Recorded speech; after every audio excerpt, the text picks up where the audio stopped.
मुस्कुराइए, आप हिंदुस्तान में हैं, क्योंकि 4 मार्च को आप होली मनाएंगे, रंगों से खेलेंगे, गुजिया खाएंगे। मुस्कुराइए, आप हिंदुस्तान में हैं, क्योंकि 4 मार्च को आप T20 विश्व कप का सेमीफाइनल भी देखेंगे। 5 मार्च को भारत इंग्लैंड के बीच दूसरा सेमीफाइनल होगा, यानी होली के अगले दिन जीत की दिवाली मनाने का मौका भी मिलेगा। इसलिए मुस्कुराइए, क्योंकि आप हिंदुस्तान में हैं, नहीं तो दुनिया के कुछ देश ऐसे भी हैं जहां बम, बारूद और धुआं ही धुआं है। अमीर, संपन्न, ग्लोबल शहर, फ्यूचर शहर, सुरक्षित शहर, सब पर मिसाइलें बरस रही है। और यहां दिल्ली, मुंबई, कलकत्ता, बेंगलुरु, अहमदाबाद, लखनऊ, चेन्नई में रंगों के बाजार सजे हैं, पिचकारियां तैयार हैं, गुलाल खरीदा जा चुका है, गुब्बारों में पानी भरने की तैयारियां भी रात में ही पूरी कर ली गई हैं। और हां, गुजिया, नमक पारे, टिक्की, पनीर के पकौड़े, वो भी सौंठ की चटनी के साथ, सब रेडी है। बिल्कुल दर्शकों, मुस्कुराइए, आप भारत में हैं, नहीं तो एक देश पाकिस्तान भी है।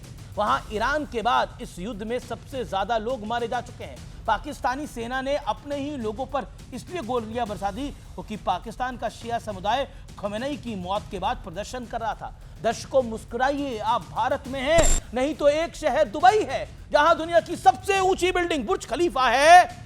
इस शहर को safest city in the world कहा जाता था, अब नहीं, लेकिन वहां भी मिसाइलों की धमक सुनाई दे रही है, हमला हो रहा है, आग लग रही है। दर्शकों, मुस्कुराइए, आप भारत में हैं, नहीं तो एक देश कुवैत है जिसने अमेरिका के ही 3 F-16 मार गिराए। दर्शकों, मुस्कुराइए, आप भारत में हैं, इसलिए आप कतर, साइप्रस, ओमान में नहीं है, नहीं तो हो सकता है कि इस वक्त आप किसी बंकर में छिपे होते। वैसे बंकर में तो हिंदुस्तानी तब भी नहीं गए थे जब महाकायर पाकिस्तान ने हम पर हजारों ड्रोन और मिसाइलों से हमला करने का प्रयास किया था, क्योंकि हर भारतीय को यकीन था कि हमारी फोर्सेस की इतनी कुव्वत है, हमारा एयर डिफेंस सिस्टम इतना मजबूत है कि एक भी मिसाइल या ड्रोन हमें टच नहीं कर पाएगा।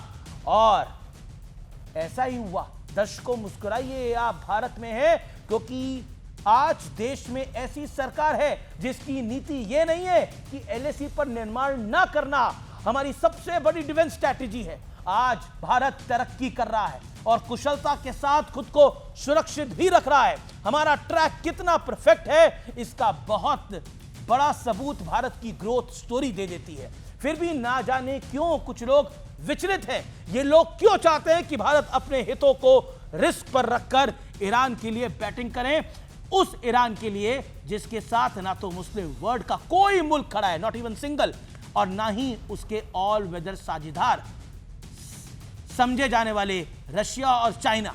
और भारत ईरान के लिए उन देशों से संबंध बिगाड़ ले जिन देशों में हमारे लाखों लोग रहते हैं, जिन देशों से हमारे कारोबारी संबंध हैं। हम उस ईरान का साथ दें जिसने कूटनीतिक तौर पर भारत का कभी साथ नहीं दिया। वो हमेशा साथ खड़ा होने की बजाय हमेशा हमारे दुश्मन के साथ खड़ा पाया गया। हम ईरान से तेल लेते हैं, इसमें ईरान का कोई एहसान नहीं है, इसके बदले भारत उन्हें पैसे चुकाता है।